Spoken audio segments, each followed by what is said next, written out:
Camera, rolling. Record, 3, 2, 1. Okay.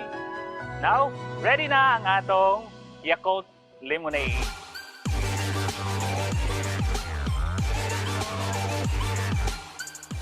Karon mga kapaglaom ni ata sa overlooking view sa Sitio Sibulig, Hingoog City. Ug karon atong i-prepare ang pinaka-popular nga beverage nga Yakult Lemonade. Now, ang atong ingredients, of course, we have the lemon, we have the Yakult, the sugar or honey, okay?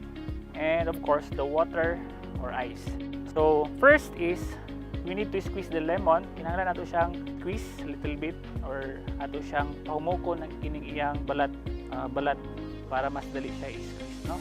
Then we are now ready to squeeze.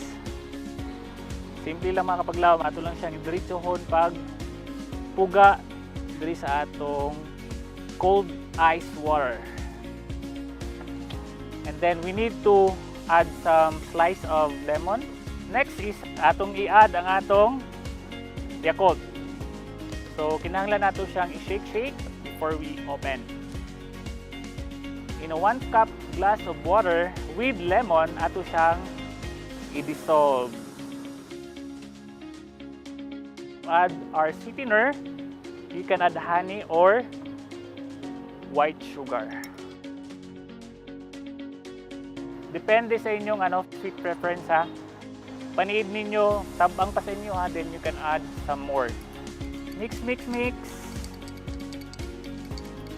And then, butangan nato siya og decoration. Now, ready na ang atong Yakult Lemonade.